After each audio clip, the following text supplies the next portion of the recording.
Assalamualaikum warahmatullahi wabarakatuh. Perkenalkan, nama saya Novan Nurayuda dengan NIM 23060024. Pada pertemuan kali ini saya akan membahas mengenai tutorial pengolahan data menggunakan SPSS. Cara pertama itu tentang data regresi dan kolerasi di SPSS. Pertama itu membuka data SPSS dan masukkan data Anda atau buka file yang telah disiapkan. Seperti contohnya itu tentang waktu jam belajar dan waktu bermain bola. Pastikan variabel yang diinginkan tersedia di data tersebut dan analisis kolerasi. Untuk menganalisis kolerasi kita perlu klik analyze, correlate, dan bivariate.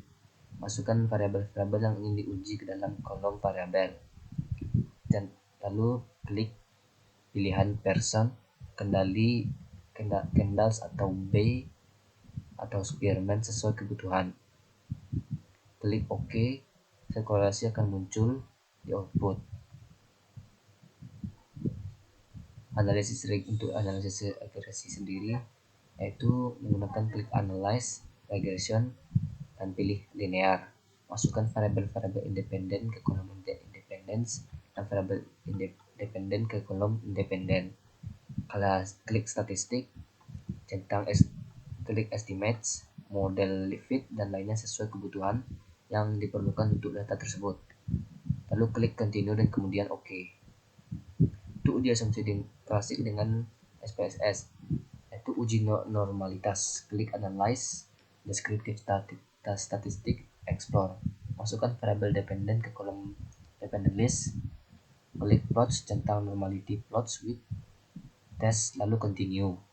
Klik OK, hasil uji normalis akan muncul di output. Untuk uji multikolarianitas, gunakan analisis regresi seperti langkah sebelumnya. Perhatikan nilai tolerance dan VIF pada tabel coefficients. Tolerance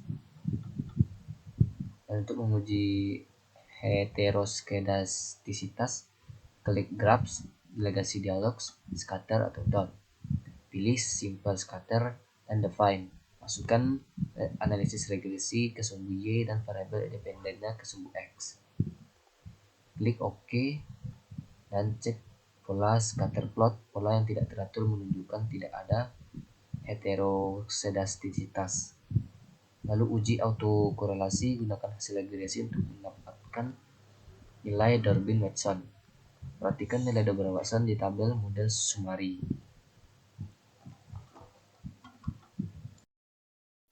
Data data sederhana yang dan menghasilkan gambaran output dari langkah-langkah analisis di SPSS.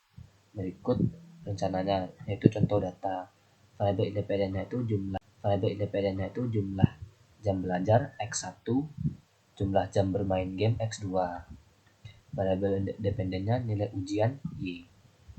Simulasi outputnya grafik plot, tabel uji regresi, dan hasil korelasi. Contoh data untuk SPSS-nya pada hasil yang telah kita lihat dari data di atas antara belajar versus bermain game dengan belajar. Yang pertama itu hubungan jam belajar dan nilai ujian. Yang pertama ada interpretasi. Grafik jam belajar versus nilai ujian menunjukkan hubungan positif, karena semakin banyak belajar dan diinvestasikan oleh seseorang, semakin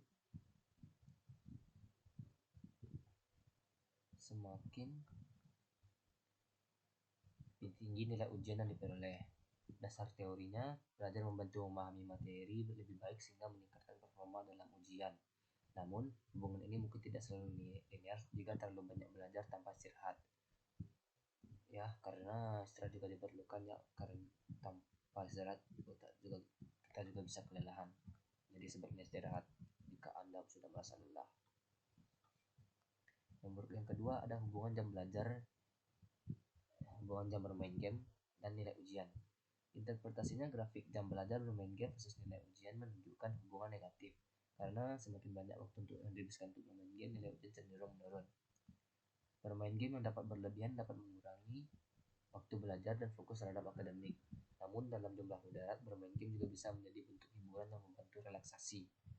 Jadi tidak salah untuk bermain game, tapi juga tidak boleh berlebihan.